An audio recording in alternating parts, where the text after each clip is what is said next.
तो दोस्तों आपका फिल्मी टीटी चैनल पर स्वागत है और आज मैं एक्सप्लेन करने वाला हूं 2024 में आई मूवी महाराजा को। फिल्म को एक्सप्लेन करने से पहले मैं आपको बताना चाहूंगा कि मैंने अपने दूसरे चैनल एक्सप्लेन बाय फिल्मी टीटी पर काकुदा मूवी एक्सप्लेनेशन डाला है, तो अगर आप देखना चाहते हैं तो आप देख सकते हैं और अच्छा लगे तो चैनल को सब्सक्राइब भी कर लीजिएगा, वहाँ भी वीडियोस आती रहेंगी। अब चलिए मैं आपको सुनाता हूँ इस फिल्म की कहानी। तो मूवी की शुरुआत में हम महाराजा नाम के एक आदमी को देखते हैं जो कि नाई की दुकान में काम करता है। काम करने के बाद वो खिलौने की दुकान जाता है अपनी बच्ची के लिए खिलौना लेने। खिलौने की दुकान के सामने ही उसका घर था जहाँ उसकी बीवी बैठी हुई थी बच्ची के साथ। वो खिलौना ले ही रहा होता है कि तभी एक बेकाबू ट्रक घर के अंदर घुस जाता है और महाराजा बस हक्का बक्का होके देखता रह जाता है कि ये क्या हुआ। अब कहानी यहाँ से कुछ साल आगे बढ़ती है जहाँ हम ज्योति नाम की एक लड़की को देखते हैं जो कि महाराजा की बेटी थी। ज्योति पढ़ाई में तो अच्छी नहीं थी लेकिन स्पोर्ट्स में काफी बढ़िया थी। ज्योति के घर में 3 लोग थे,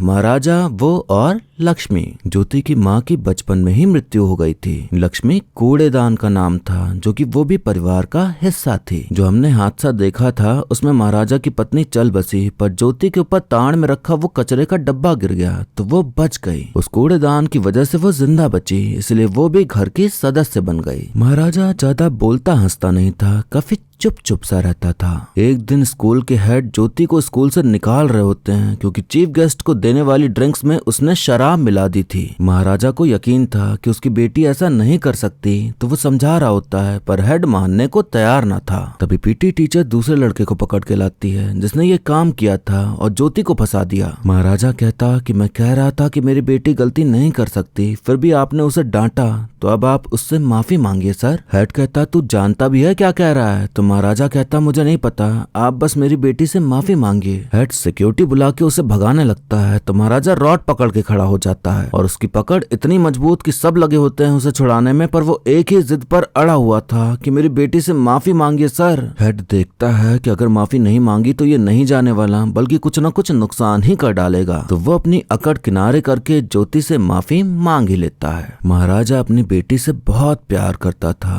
वो उसके लिए कुछ भी कर सकता था। ज्योति पहली बार स्पोर्ट्स कैंप के लिए शहर से बाहर जा रही होती है 1 हफ्ते के लिए, तो अपने पिता को सब समझा के जाती है कि टाइम पे खाना खा लेना, लक्ष्मी का भी ख्याल रखना। महाराजा की अब खुद की नाई की दुकान थी तो काम खत्म करके वो रात में घर वापस आता है। अगले सीन में हम एक सांप को घर आते देखते हैं जो कि बेहोश पड़े महाराजा के ऊपर से निकल जाता है और कांच का कुछ गिरने से उसे होश आ जाता है। घर पूरा फैला हुआ और महाराजा बेहोश पड़ा था। आखिर हुआ क्या? अगले सीन में हम एक आदमी को देखते हैं जो कि कार रिपेयरिंग की दुकान जाकर वहां हल्ला मचा देता है क्योंकि उसकी कार से उसका चश्मा गायब था। तो उसने सोचा कि जब कार रिपेयर के लिए दी होगी तो किसी ने चुरा लिया होगा। गुंडा आदमी उस आदमी को पकड़ता है जिसने कार रिपेयर करी थी और उसे पीटने लगता है क्योंकि गाड़ी चलाई भी गई थी और कार रिपेयर करने वाला परसों ही जेल से निकला था। रात में वो मैकेनिक कार के मालिक के अड्डे पे जाके उसे और उसके चेलों को खूब धोता है और चश्मा उसने ही चुराया था। इससे ये तो समझ आ जाता है कि वो कोई मामूली आदमी तो नहीं है। अब हम देखते हैं महाराजा को पुलिस चौकी में जो कि चोरी की रपट लिखवाने आया होता है और उसके चेहरे पर और सर पर चोट लगी हुई थी। महाराजा बताता है कि कल रात में 10 बजे अपनी दुकान बंद करके घर आया। मैं अपने घर की चाबी बाहर रखे गमले के नीचे रख के जाता हूँ, तो कल भी मैंने गमले के नीचे से ही चाबी निकाली और दरवाजा खोल के अंदर गया। हॉल में पहुंच के लाइट जलाई, अपने बैग को नीचे रखा, फिर कपड़े बदलने अपने कमरे में गया। तभी मेरे पीछे खटपट की आवाज सुनाई दी तो मैंने पीछे मुड़ के देखा तो मुझे 2 आदमी दिखे जिन्होंने चेहरे पर मुखौटा पहना हुआ था। उनमें से एक मेरे करीब आया तो उसने मेरा मुंह बंद कर दिया तो मैंने उसके हाथ में काट लिया। तभी अचानक तीसरा आदमी जो शायद हॉल में था वो आया और उसने मेरे सर पे रॉड मार दिया। उन तीनों ने मुझे मार मार के बेहोश कर दिया और लक्ष्मी को उठा ले गए। तो सर कृपया करके लक्ष्मी को ढूंढ दीजिए ना। पुलिस ऑफिसर पूछता कि कितना गहना था तो महाराजा कहता गहने नहीं सर। तो पैसा? नहीं सर। तो तुम्हारी बीवी? नहीं सर, वो तो कब का गुजर गई। मेरी एक बेटी है, वो तो स्पोर्ट्स कैंप में गई है। ऑफिसर कहता तो फिर ये लक्ष्मी है कौन? तो महाराजा उसे कूड़ेदान नहीं बोलता था तो वो फोटो दिखाता है। तो ऑफिसर दंग रह जाता है कि कूड़ेदान को ढूंढने को कह रहा है ये आदमी। पागल है क्या? ऑफिसर उसे कचरे का डिब्बा कहे जा रहा था और महाराजा उसे लक्ष्मी कहे जा रहा था। ऑफिसर कहता है एक बात बताओ, उस डब्बे में गहने या पैसे थे क्या? तो महाराजा कहता नहीं सर। तो कोई जरूरी कागजात रहे होंगे ना? तो महाराजा कहता नहीं सर, ऐसा कुछ भी नहीं था उसमें। तो तुम कहना चाह रहे हो कि उस कचरे के डब्बे को चुराने के लिए वो 3 चोर तुम्हारे घर आए, तुम्हें पीटा और उसे चुरा ले गए? तुमने मुझे पागल समझ रखा है क्या? अब निकलो यहाँ से। महाराजा जिद करने लगता है कि आप लक्ष्मी को ढूंढ दीजिए वरना मैं सीनियर ऑफिसर से बात करूंगा। तो ऑफिसर हाथापाई पे उतर आता है, पर महाराजा वहां से जाने वाला नहीं था। वो वहां भी एक चीज पकड़ के खड़ा हो जाता है, तो सभी ऑफिसर उसे भगाने में लगे होते हैं, पर वो छोड़ नहीं रहा था। तो जिस चीज को पकड़ के खड़ा था वही टूट जाता है। वहां एक मटकी रखी हुई थी, तो उसमें से सांप निकलता है, तो सब बाहर भाग जाते हैं, पर महाराजा नहीं भागता। महाराजा सांप को हाथ में लेके बाहर निकलता है। अब वहां आते हैं सीनियर ऑफिसर वरदराजन। तो महाराजा उन्हें भी पूरी घटना बताता है जो पहले बताई थी, तो वो भी वैसे ही रिएक्ट करते हैं जैसे पहले वाले ऑफिसर ने किया। वरदराजन उसे 500 रुपए देकर कहता कि नया कचरे का डब्बा खरीद लो जाके। तो महाराजा कहता मुझे नया नहीं चाहिए, मुझे लक्ष्मी ही चाहिए। ऑफिसर पूछता है कि क्या तुम उन तीनों में से किसी को पहचान सकते हो? तो महाराजा बताता है कि मैंने एक आदमी को धक्का दिया था, तो उसकी शर्ट फट गई, तो उसकी पीठ दिखाई दी, तो उसमें कान लगा हुआ था सर। ये सुन के सब और पगला जाते हैं कि पीठ पे कान कहां से लग गया। महाराजा कहता है अगर आपसे नहीं हो पा रहा है तो लक्ष्मी का केस सीबीआई को दे दीजिए ना सर। तो ऑफिसर इस बात पर उसे खींच के एक थप्पड़ मार देता है और पुलिस स्टेशन से बाहर फेंकवा देता है। ऑफिसर उसे बंदूक दिखाते हुए कहता कि दोबारा अंदर मत आ जाना वरना गोली मार दूंगा। पर महाराजा फिर भी चला आता है और कहता है कि मैं आपको 5 लाख रुपए दूंगा, आप लक्ष्मी को ढूंढ दीजिए। सबके कान खड़े हो जाते हैं कि कचरे के डिब्बे के लिए 5 लाख रुपए देने को तैयार है। ऑफिसर जो अब तक उसे भगाने में लगे थे अब वो तहकीकात में लग जाते हैं और जाते हैं महाराजा के घर। चोर पीछे वाले दरवाजे को तोड़कर अंदर घुसे थे। छानबीन करने पर ऑफिसर को महाराजा की पासबुक मिलती है जिससे पता चलता है कि उसके अकाउंट में 15 लाख रुपए हैं। पुलिस वाले सोच रहे होते हैं कि महाराजा जरूर कुछ छुपा रहा है, कूड़ेदान में कुछ ना कुछ रहा होगा वरना उसे कोई क्यों ही चुराएगा। वो महाराजा से घुमा फिरा के पूछते हैं, पर महाराजा कहता कि मैं 5 लाख नहीं 7 लाख दूंगा, बस मेरी बेटी के आने से पहले आप लक्ष्मी को ढूंढ दीजिए। अब हम सेल्वम और सबरी नाम के 2 चोरों को देखते हैं जो कि घरों में लूटपाट करते थे। सिर्फ चोर नहीं थे, वह वसी दरिंदे भी थे। चोरी करने के साथ साथ लड़कियों और महिलाओं का कार भी कर डालते थे और फिर उन्हें मार देते थे। सेल्वम कुछ नहीं करता था पर सबरी को रोकता भी नहीं था, तो दरिंदा वो भी था। सेल्वम की भी अपनी एक फैमिली थी जिसमें थी उसकी बीवी और एक प्यारी सी छोटी सी बच्ची अम्मू। वो अपनी फैमिली से बहुत प्यार करता था, उसकी फैमिली उसकी जान थी। हमें देखने मिलता है कि लक्ष्मी उसके घर में है। महाराजा पुलिस चौकी में ही बैठा रहता था इस उम्मीद में कि कब लक्ष्मी के बारे में कुछ खबर मिल जाए। पुलिस वाले उसकी मासूमियत और भोलेपन का फायदा उठाते हुए नौकर की तरह उसे खाना पीना सिगरेट मंगाते रहते थे, उससे सारे काम करवा रहे थे और महाराजा मजबूरन कर भी रहा था ताकि पुलिस लक्ष्मी को ढूंढ निकाले। उधर लक्ष्मी स्पोर्ट्स कैंप में व्यस्त थी और उसे इस सब की कोई खबर नहीं थी। सेल्वम की इलेक्ट्रॉनिक्स की दुकान थी, मतलब उसके घर वालों को नहीं पता था कि वो कितना गंदा काम करता है और उनकी नजर में वो अच्छा पिता और पति बनके रहता था। सेल्वम जिस भी घर में चोरी करने जाता वहां से कोई ना कोई चीज उठा लेता था अम्मू को देने के लिए। अम्मू की पीठ पर काफी गहरी चोट लगी हुई थी जिसकी सेल्वम मलम पट्टी कर रहा होता है। ज्योति पिता को वीडियोस बना के भेजती रहती थी और काफी नाराजगी जता रही थी क्योंकि 2 दिन से महाराजा ने उसका फोन नहीं उठाया था। पुलिस वाले बर्तन की दुकान में लक्ष्मी जैसा ही कोई कूड़ेदान ढूंढ रहे होते हैं, तो ऑफिसर को नल्ला शिवम नाम का एक आदमी मिलता है जो कि उसकी पहचान का था। वरदराजन ऑफिसर को हिदायत देते हैं कि तुम नल्ला शिवम के साथ ही मिलकर कचरे के डब्बे का इंतजाम करो। अब पुलिस स्टेशन में कार रिपेयर शॉप का मालिक आता है मैकेनिक की गुमशुदगी की रिपोर्ट लिखाने। जिस मैकेनिक को हमने शुरुआत में देखा था उसका नाम धना होता है और वो कहीं गायब था। रिपेयर शॉप का मालिक महाराजा के बगल में ही जाके बैठ जाता है, तो महाराजा को उसके हाथ में धना की फोटो दिखाई पड़ती है और वो ऐसे देखता है जैसे वो उसे जानता हो। महाराजा को जब घर में होश आया था तो उसे टोल प्लाजा की रिसिप्ट पड़ी दिखाई पड़ती है जिसमें कार की डिटेल्स लिखी हुई थी। महाराजा गाड़ी का पता करता है तो वो उस आदमी की निकलती है जिसका चश्मा चोरी हो गया था उसकी ही कार से। वहाँ से उसे पता चलता है कि पिछली रात मैकेनिक उसकी कार लेके घूम रहा था और वो मैकेनिक धना था जो कि उसी वक्त आकर कार मालिक को पीटने लगता है। तो जब धना उसे पीटने आया था तो महाराजा वहीं मौजूद था और उसने धना को देख लिया। जो 3 चोर उसके घर में घुसे थे वो उनमें से एक था। महाराजा महाराजा धना का पीछा करता है और उसके अड्डे तक पहुंच जाता है। अचानक धना के लोग महाराजा पर हमला कर देते हैं। धना को पता चल गया था कि उसका पीछा किया जा रहा है। गुंडे महाराजा को बड़ी बेदर्दी से पीटते हैं। धना कहता कि तुझे तो घर में ही मार देना चाहिए था। गुंडे उसका हाथ पकड़ लेते हैं काटने के लिए, लेकिन जैसे ही गुंडा हथियार चलाता है महाराजा दूसरे गुंडे का हाथ सामने कर देता है और उसका हाथ कट जाता है। फिर महाराजा उस तरह निकाल बिना देखे कि कहाँ लग रहा है सबको मारते हुए थोड़ी देर में सबको ढेर कर देता है। यहाँ पर हमें महाराजा का असली रूप देखने मिलता है कि जितना वो सबके सामने भोला बना हुआ है, असल में वो कितना घातक है उनके लिए जिन्होंने लक्ष्मी को चुराया। वो धना को पकड़ के भी खूब धोता है, तड़पा तड़पा के मारता है और पूछता है कि बाकी दो कहाँ हैं बता। धना कहता है उनमें से एक तुम्हारे एरिया के पुलिस स्टेशन में है। और इतना कहते ही महाराजा पर हमला कर वहाँ से भागने लगता है, पर महाराजा उसका सर धड़ से अलग कर उसे मौत के घाट उतार देता है। तो इसीलिए महाराजा पुलिस स्टेशन में ही बैठा रहता था ताकि उसे वो दूसरा चोर मिल जाए। धना तो मारा जा चुका था महाराजा के हाथों, तो अब कार रिपेयर के मालिक को कहाँ ही मिलना था। वो पुलिस वाले कार मालिक को धर लेते हैं क्योंकि उसने ही धना से लफड़ा किया था। कार मालिक बताता है कि एक आदमी आया था पूछताछ करने, पर उसका नाम नहीं याद आ रहा था। कार मालिक महाराजा के बगल में ही जाके बैठ जाता है, पर गर्दन टूटी होने की वजह से वो उसको देख नहीं पाता। नल्ला शिवम और पुलिस वाला एक आदमी के पास जाते हैं और उसे हूबहू वैसा ही कूड़ेदान बनाने का ऑर्डर दे देते हैं। अम्मू का जन्मदिन आने वाला था तो सेल्वम फैमिली को लेकर ज्वेलरी शॉप जाता है उसे कुछ दिलाने के लिए। तो अम्मू को एक नेकलेस पसंद आता है जो कि बहुत महंगा था, पर अपनी बेटी के खातिर वो उसी का ऑर्डर दे देता है। सेल्वम को अम्मू से बेइंतहा प्यार था और कभी भी किसी भी चीज की कमी होने देना नहीं चाहता था, चाहे जो हो जाए।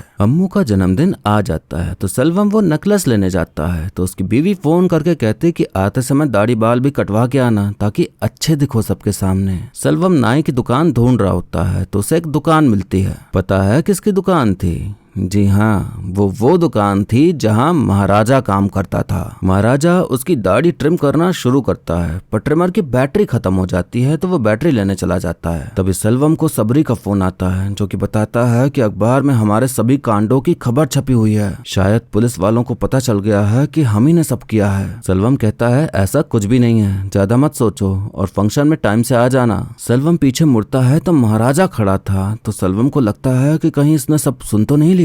सेल्वम दाढ़ी बनवा के घर आ जाता है, पर उसे चिंता खाए जा रही थी कि सैलून वाले ने सब सुन लिया होगा। सेल्वम जो नेकलेस लाया था वो मिल नहीं रहा होता, तो वो उसे ढूंढने में लग जाता है। नेकलेस वो सैलून पे ही भूल आया था, तो महाराजा सोचता है कि वो खुद ही देकर आएगा। सेल्वम को भी यही लगता है, तो वो सैलून जाने के लिए निकलने लगता है, पर वहाँ महाराजा आ जाता है। महाराजा के पीछे पुलिस आ रही थी, जिन्हें पता चल गया था कि यही दोनों चोर हैं। इन दोनों को लगता है कि पुलिस महाराजा लेकर आया है, पर वो तो सिर्फ नेकलेस वापस करने आया था। सेल्वम की बीवी को यकीन ही नहीं हो रहा था कि उसका पति ऐसा कुछ कर सकता है, तो वो उसे बचा रही होती है। सबरी बंदूक निकाल लेता है और गलती से गोली पुलिस वाले को लग जाती है, तो पुलिस वाले भी जवाबी हमले में उस पर गोली चला देते हैं और वो तुरंत मर जाता है। अब जाके सेल्वम की पत्नी को सब समझ में आ जाता है कि पुलिस वाले सही बोल रहे हैं। उसे वो क्या समझती थी, लेकिन वो क्या निकला, ये जानने के बाद उसे बहुत बड़ा झटका लगता है। अम्मू रो रही होती है तो सेल्वम उससे मिलने की इच्छा जताता है, पर उसकी पत्नी उससे मिलने नहीं देती। सेल्वम के दिमाग में महाराजा पूरी तरह से छप जाता है कि इसकी वजह से मेरी पूरी दुनिया बर्बाद हो गई। ज्योति का स्पोर्ट्स कैंप खत्म हो गया था तो वो घर वापस आ रही होती है। पुलिस वाला महाराजा से कहता कि चोर मिल गया है, तुम्हारा कचरे का डिब्बा कल मिल जाएगा। कूड़ेदान बन के तैयार हो जाता है, तो अब नल्ला शिवम उसे ठोक पीट के वैसे ही शक्ल दे रहा होता है जैसे लक्ष्मी की थी। काफी मशक्कत करने के बाद नकली लक्ष्मी बन के तैयार हो जाती है। जूनियर ऑफिसर कहता अगर उसे पता चल गया कि ये नकली है तो? ऑफिसर वरदराजन कहता है कि यही तो चाहता हूँ, अगर सच में कूड़े का डब्बा खो गया होगा तो वो इसे लेके बाकी का पैसा दे के चुपचाप चला जाएगा। जैसा हमने सोचा है कि कूड़ेदान में कुछ रखा होगा, तो आज तक वो कहाँ था, किसने चोरी की, ये सारे सवाल करेगा वो। हम किसी को दोषी बता के दिखा देंगे उसे। तो अगर वो उस नकली चोर के पीछे जाता है तो ये साफ हो जाएगा कि कूड़ेदान में कुछ और भी था। अब वरदराजन चोरों को कांटेक्ट करके खुद पर इल्जाम लेने के लिए बात करता है, पर कोई भी चोर राजी नहीं होता एक कूड़ेदान की चोरी का इल्जाम अपने सर पर लेने के लिए, वरना चोरों के समाज में उनकी ही बेइज्जती हो जानी थी। कोई और मिल नहीं रहा था तो पैसों पैसों की लालच में नल्ला शिवम ही चोर बनने के लिए राजी हो जाता है। वरदराजन पुलिस स्टेशन में फोन लगाता है तो महाराजा वहीं बैठा था, तो वो उसे चोरी की पूरी कहानी बताने को कहता है ताकि नल्ला शिवम अच्छे से सब समझ जाए। महाराजा इस बार जो कहानी सुनाता है उसमें वो नहीं था बल्कि उसकी बेटी ज्योति थी। ज्योति स्पोर्ट्स कैंप से वापस आ जाती है और गमले के नीचे से चाबी लेके दरवाजा खोलती है। हॉल की लाइट ऑन करके अपना बैग उतार के नीचे रखती है। फिर कपड़े बदलने अपने कमरे में गई और कपड़े बदले। ज्योति जब कपड़े बदल रही थी तो हमें एक आदमी छुपा हुआ दिखाई पड़ता है। वो आदमी था धना। धना से खटपट की आवाज हो जाती है तो ज्योति पीछे पलटने ही वाली होती है कि तभी नल्ला शिवम उसका मुंह पकड़ के उसकी आंखों में पट्टी बांध देता है। ज्योति उनसे पीछा छुड़ा के भागने की कोशिश करती है लेकिन वहाँ सेल्वम भी मौजूद था, तो वो उसके सर पर वार करके उसे बड़ी बेरहमी से पीटता है। नल्ला शिवम कहता ये तो उल्टा ही हो गया, अगर इस वक्त वो घर पे होता तो उसे खत्म करके चले जाते, लेकिन अचानक ये बीच में आ गई। लड़की देख के नल्ला शिवम के अंदर बसा हवस का शैतान जाग उठता है, तो वो ज्योति के साथ अपनी गंदी घिनौनी सोच को अंजाम देता है। महाराजा दुकान बंद करके घर ही आ रहा था, लेकिन ज्योति ने अपने लिए जूते लाने को कहा था, तो वो दुकान में रुक जाता है। जो जूते चाहिए थे वो दुकान में नहीं थे, लेकिन मालिक कहता कि थोड़ा इंतजार करिए, मैं गोडाउन से मंगवा लेता हूँ। सेल्वम की एक आदत थी कि जिस घर में चोरी या गलत काम करने जाता वहाँ रखा खाना जरूर खाता था। जब नल्ला शिवम अपनी हवस मिटा के आ जाता है तो फिर धना जाता है। नल्ला शिवम पुलिस इन्फॉर्मर का काम करता था और 1 महीने से वो महाराजा को फॉलो कर रहा था कि वो कहाँ जाता है, कब आता है, सब कुछ। वो लोग उसी के आने का इंतजार कर रहे थे, लेकिन महाराजा दुकान में बैठा हुआ था। वो लोग ज्योति को मारने वाले थे, पर नल्ला शिवम सोचता कि उससे पहले एक और बार हवस मिटा लेता हूँ, तो सेल्वम उसे करने देता है। आज कहानी बताते हुए महाराजा की आंखों में आंसू थे, क्योंकि असलियत ये थे कि उसके साथ नहीं उसकी बेटी के साथ इतना सब हुआ, और आज तक वो इस कहानी को लक्ष्मी के खो जाने की कहानी बताते आया ताकि वो उन तीनों में से बचे 2 दरिंदों का पता लगा सके। महाराजा कहता है उन्होंने मुझे बहुत मारा, मतलब ज्योति को बहुत मारा, और फिर लक्ष्मी को उठा ले गए। नल्ला शिवम के बाहर आते ही धना फिर से जा रहा होता है, तो सेल्वम कहता कि अब चलो बाद में देखेंगे। धना कहता कि 13 साल से इसी का तो इंतजार कर रहे थे, जब जेल में थे तो हमेशा मुझसे बोलते थे उसे मारना है, उसे मारना है, तो अब क्या हो गया। सेल्वम उसकी नहीं सुनता और फिर उसकी बात मानते हुए तीनों लोग चले जाते हैं। महाराजा इतना बड़ा दुख दर्द अपने दिल में लिए घूम रहा था, उसने फिर भी पुलिस वालों का टॉर्चर सहा, मारपीट सही, उनका नौकर बनकर रहा। नल्ला शिवम जब ये पूरी कहानी सुनता है तो वो सदमे में चला जाता है, क्योंकि उसे समझ आ गया था कि इस कहानी में मेरा ही किरदार है। मैं ही तो था वहाँ जिसने उस लड़की के साथ वो सब किया। अब तक वो चोर बनने को तैयार था, पर अब ये करने के लिए कतराने लगता है। नल्ला शिवम कोने में जाके सेल्वम को फोन करके कहता कि हम फंस गए, वो सलाम वाला कूड़े का डब्बा चोरी हो गया बोल के रिपोर्ट किया है। इधर उधर ढूंढने के बाद मुझे चोर की एक्टिंग करने के लिए बुलाया है, लेकिन ये सब हमने किया है वो ये नहीं जानते। नल्ला शिवम कोशिश करता है कि वो यहाँ से निकल ले, लेकिन वरदराजन कहता है कि आज रात तुम यहीं हमारे साथ रुकोगे, कहीं जाने की जरूरत नहीं है। महाराजा जब जूते लेकर घर पहुंचा तो उसने ज्योति की जो हालत देखी वो देख न पाया और तुरंत उसे हॉस्पिटल लेकर भागा। ज्योति जिंदा बच जाती है, पर उसे इतना मारा, इतना गलत किया उसके साथ कि हालत बहुत बुरी हो चुकी थी उसकी। महाराजा गुस्से में अपना पूरा घर तोड़ डालता है और अपने आप को भी चोट पहुंचा लेता है। लक्ष्मी कहीं नहीं खोई थी, महाराजा के ही पास थी। ज्योति दर्द से करहाती आवाज में पिता से पूछती है कि वो लोग कौन थे पापा, मेरे साथ उन्होंने ऐसा क्यों किया। मैं जो भी मांगती हूँ आप देते हो ना पापा, मेरा एक काम करोगे आप। मेरा ये हाल जिसने किया है मुझे उसे देखना है, उससे बात करनी है। पुलिस वाले नल्ला शिवम को महाराजा के घर ले जाते हैं झूठी कहानी बना के कि उसने ही कूड़ेदान चुराया था। नल्ला शिवम की फटी पड़ी थी कि कहीं उसे असली सच ना पता चल जाए, तो वो झूठी कहानी बताता है कि कैसे वो घर आया और कैसे क्या हुआ। महाराजा समझ गया था कि ये सब झूठ बोल रहे हैं। जब नल्ला शिवम ये बता रहा होता है कि उसने कैसे मुंह बंद किया महाराजा का, तो उसने जिस हाइट पर हाथ रखा वो हाइट महाराजा की तो थी ही नहीं। तो यहाँ महाराजा का दिमाग टनकता है। ज्योति ने बताया था कि उन तीनों लोगों में से एक आदमी की पीठ पर फूला हुआ कुछ था, तो बहाने से महाराजा नल्ला शिवम की पीठ टटोलता है, तो नल्ला शिवम के पीठ पर फूला हुआ मिलता है। महाराजा को यकीन हो जाता है कि यही था वो आदमी जिसने उसकी बेटी के साथ गंदा घिनौना काम किया। वरदराजन पूछता है बता अब इसका क्या करना है, तो महाराजा को तो अपने हिसाब से बदला लेना था, तो वो कहता कि इसे छोड़ देते हैं। वरदराजन कहता तुम्हारी बेटी का बलात्कार किया हो तो भी छोड़ दें क्या? ये सुनकर महाराजा को थोड़ा शौक लगता है कि इनको कैसे पता, लेकिन गुस्सा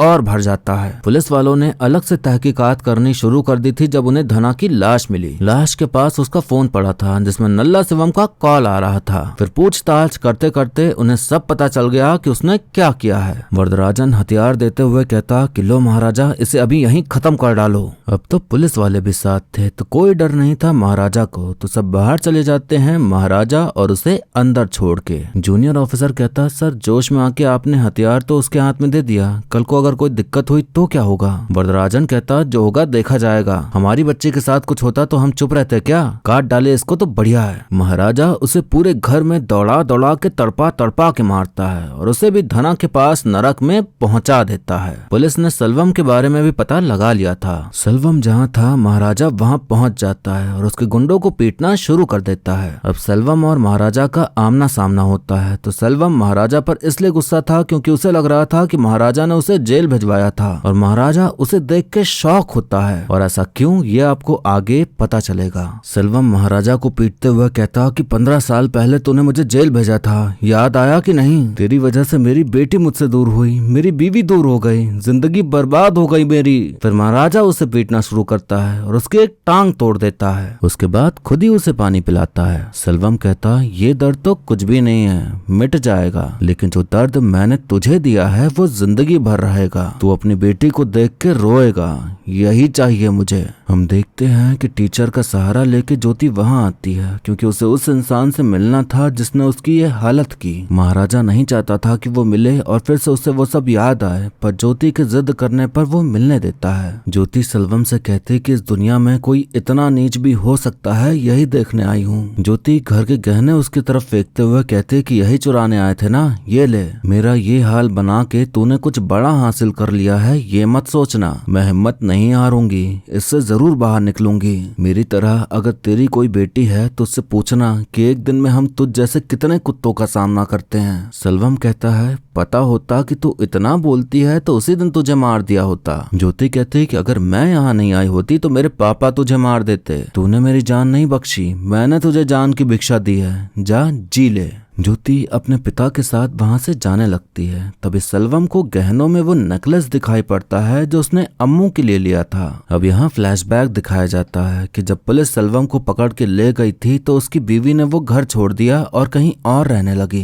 काफी पता करने के बाद महाराजा को उनका पता चला तो वो अपनी बीवी बच्चे के साथ उनके पास गया वो नेकलेस लौटाने। सेल्वम की पत्नी नेकलेस लेने से मना कर देती है, यह कहकर कि इसको लेने के लिए न जाने उसने कितने घर बर्बाद किए होंगे। महाराजा की पत्नी को घर के सामने खिलौने की दुकान दिखाई देती है तो महाराजा से कहते कि अम्मू के लिए एक डॉल ले आओ। महाराजा डॉल लेने जाता है और तभी वो ट्रक वाला हादसा हो जाता है। उस हादसे में सभी मारे गए लेकिन कूड़ेदान में ढक जाने की वजह से अम्मू बच गई। अब हमें समझ में आता है कि महाराजा की पत्नी और बच्चे अपने घर में थे ही नहीं बल्कि सेल्वम की पत्नी के घर में थे। सेल्वम जब जेल से बाहर आया तो उसके रिश्तेदार ने उसे पूरी बात बताई कि कोई आदमी आया था अपनी फैमिली के साथ तुम्हारी पत्नी से मिलने और फिर वो हादसा हुआ जिसमें कोई नहीं बचा लेकिन एक बच्ची बच गई थी। अम्मू की पीठ पर जिस तरह का चोट का निशान था वैसा ही निशान सेल्वम को ज्योति की पीठ पर दिखाई पड़ता है। तो अब जाके उसे समझ आता है कि ज्योति ही अम्मू है। सेल्वम रोने लगता है, तड़पने लगता है और घसल घसल के महाराजा के पैर पकड़ के कहता कि वो मेरी बेटी है ना,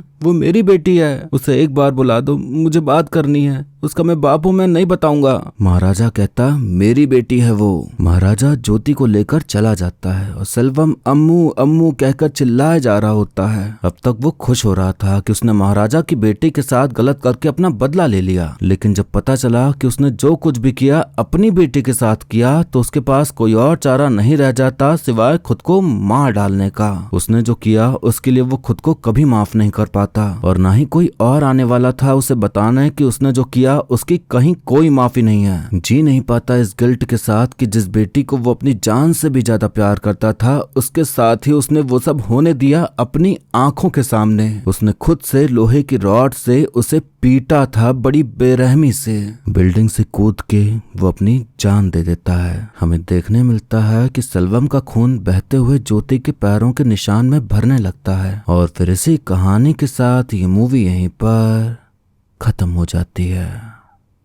तो दोस्तों, आपने देखा कि कैसे एक छोटी सी गलत फहमी की वजह से कितनी जिंदगियां बर्बाद हो सकती हैं आपके हाथों। सेल्वम तो था ही शैतान, गुनहगार, गलत इंसान, पर अपनी नजर में वो सही था। उसके लिए कुछ गलत नहीं था तब तक जब तक उसे सच्चाई का पता नहीं चला कि उसके हाथों कितना बड़ा गुनाह हो गया है। ये एक ऐसी फिल्म है जो इस बात को हमें दिखाती है कि अगर तुम्हारी बहन, बेटी, बीवी के साथ कोई ऐसा करे तो तुम्हें कैसा लगेगा। जैसा लगेगा वही सेल्वम को लग रहा था आखिर में, और हम भी फील कर पाए उस चीज को कि कैसा लगेगा। अब तक जो वो करते आया था दूसरों की बहन बेटियों के साथ, वो जब खुद की बेटी के साथ हुआ वो भी खुद ने ही किया, तब जाके उसे समझ आया कि कितना बड़ा पापी है वो। ये मुझे ऐसी फिल्म लगी जिसमें कुछ बोल नहीं पा रहा, समझा नहीं पा रहा उस फील को जो मैंने आखिर में महसूस करी। बस ऐसा है कि शायद हर कोई उसे महसूस ही कर सकता है, उस दर्द को जो सेल्वम को हुआ, जो महाराजा को हुआ, जो ज्योति को हुआ, पर एक्सप्रेस नहीं कर पाएगा। शब्दों में पिरोया नहीं जा सकता उस दुख को जो हमें फील होता है क्लाइमैक्स के बाद।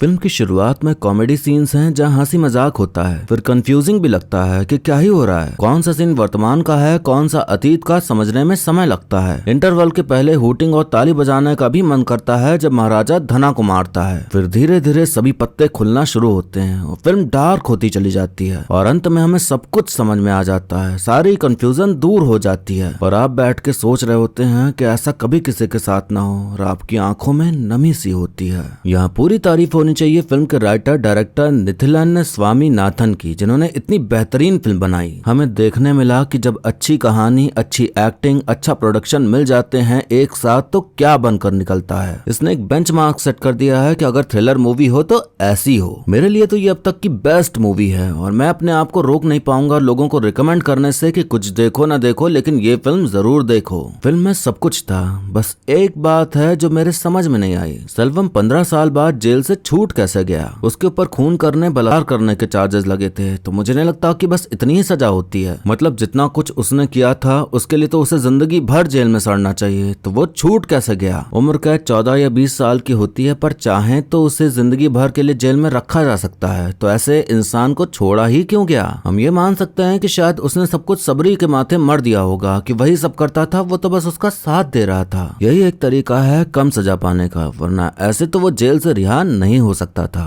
फिल्म में सांप का क्या रोल था, ये भी सवाल आया होगा आपके मन में, क्योंकि इसे 2 बार दिखाया गया। सांप कभी कभार अपने ही अंडों को नहीं पहचान पाता और खुद के बच्चों को खा जाता है, तो सांप सेल्वन को दर्शाता है। पुलिस स्टेशन में जब सांप निकला तो सब भाग गए, ये शायद उसे मारने का ही सोचते, पर महाराजा ने उसे अपने हाथ में पकड़ लिया मगर मारा नहीं। ये रेफरेंस है लास्ट सीन का, जब सेल्वम महाराजा के हत्थे चढ़ जाता है पर उसे मारता नहीं। और एक और सीन है जब सांप महाराजा के घर में आता है और आकर निकल जाता है, ठीक उसी तरह जैसे सेल्वम आया था और आके निकल गया था। हालांकि उसने बहुत कुछ गलत किया बीच में। अगर आपको अब भी कंफ्यूजन हो रही है कि फ्लैशबैक सीन कब का है, तो आपको बता दूं कि फ्लैशबैक 2009 का था और प्रेजेंट 2023 में चल रहा था। सेल्वम जब जेल गया, जब ट्रक हादसा हुआ, वो सब कुछ पास्ट में चल रहा था। फिर जब वो जेल से 15 साल बाद लौटा और फिर उसके घर गया महाराजा के, लेकिन महाराजा नहीं मिला बल्कि उसकी बेटी मिली और उसके साथ गलत किया, वो प्रेजेंट था। जब सारे पत्ते खुल गए तो लास्ट में हमको ये तो समझ में आ गया कि वो इंटेंशनली ही दिखाया जा रहा था। जब महाराजा ज्योति के स्पोर्ट्स कैंप वाली वीडियोस देखता रहता था, अगर उसको याद आ रही थी या उसको दुख हो रहा था तो वो पिछली वीडियोस या पहले भी जो वीडियोस पड़ी हो, फोटोज पड़ी हो, उनको देख सकता था। लेकिन हमें दिखाने के लिए सिर्फ स्पोर्ट्स कैंप की ही वीडियो दिखाई गई ताकि हम कंफ्यूज रहें और ऐसा लगे कि सब कुछ जो हो रहा है पुलिस स्टेशन आना महाराज का, वो सब प्रेजेंट में है और स्पोर्ट्स कैंप में ही है ज्योति। हमें मूवी में नहीं बताया गया साफ साफ कि कौन सा सीन फ्लैशबैक है, कौन सा प्रेजेंट है, ताकि जनता के मन में कंफ्यूजन बनी रहे। तो ये भी एक बड़ा प्लस पॉइंट है कि हमें क्लाइमैक्स काफी तगड़ा देखने मिला। एक चीज मैंने नोटिस की जो कि शायद सबने की होगी, कि महाराजा ने बाद में अपना घर खेतों के बीचों बीच बनवाया जहां कोई मेन रोड नहीं थी। जो ट्रक वाला हादसा हुआ था उसके बाद से उसके मन में डर बैठ गया होगा,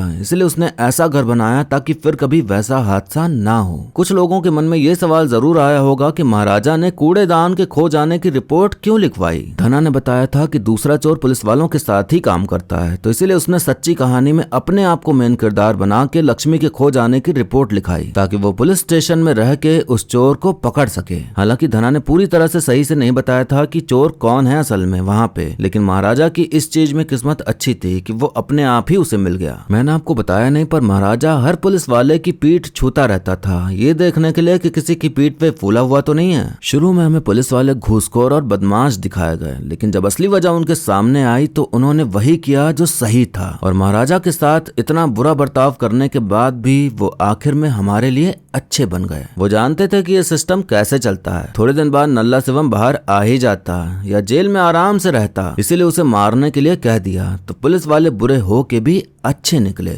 एक और चीज नोटिस करी मैंने कि जो नेकलेस था उसमें पैर बने हुए थे और रेड डायमंड लगा हुआ था उसमें। आखिर में हमें सीन देखने मिलता है कि ज्योति के पैरों के जो निशान हैं उसमें सेल्वम का खून भर रहा है। ये पूरी तरह रेफरेंस था उस लॉकेट का। इंसान किसी के लिए अच्छा किसी के लिए बहुत बुरा होता है। सेल्वम अपनी बेटी के लिए बहुत अच्छा था लेकिन बाकियों के लिए बुरा। तो आपके लिए जो अच्छा इंसान है वो भी कहीं ना कहीं किसी के लिए विलन होगा और जो आपके लिए बहुत बुरा इंसान है वो भी कहीं ना कहीं किसी के लिए हीरो होगा। हमें आखिर में दुख होता है सेल्वम के लिए, लेकिन देखा जाए तो हमें दुख नहीं होना चाहिए। किया तो उसने गलत ही काम, चाहे गलती से खुद की बेटी के साथ करा, पर इंटेंशन तो उसका महाराजा की बेटी के साथ गलत करना ही था। मौत उसके लिए बड़ी सजा नहीं थी, जिंदा रहना उसके लिए ज्यादा बड़ी सजा होती, इसलिए उसने खुद को मार डाला। अच्छा इंसान या पिता हो तो महाराजा जैसे हो, जिसने अपनी बेटी को खोया, अपनी बीवी को खोया, पर जो उसे मिला उसने उसी के ऊपर अपना सारा प्यार लुटा दिया अपनी बेटी मानकर। हर कदम पर हर पल उसके साथ खड़ा रहा। वो इस समाज का वो पिता नहीं था कि बेटे के साथ कुछ गलत हो जाए तो बस उसकी शादी करा दो और भूल जाएगी धीरे धीरे सब कुछ। ऐसी सोच रखता हो वो वैसा पिता नहीं था। जिसने गलत किया उसने उसी को सजा दी, ना कि उसको जिसके साथ गलत हुआ। हर माँ बाप को ऐसा होना चाहिए। होते हैं पर बहुत कम जो अपनी बेटी के हक के लिए लड़ते हैं। आधे से ज्यादा तो चुप कराने में पड़े होते हैं। जब ऐसा कुछ हो तो उन्हें इतना सपोर्ट देना चाहिए कि ज्योति की तरह उनमें भी हिम्मत आए ऐसी चीजों से उभर पाने की।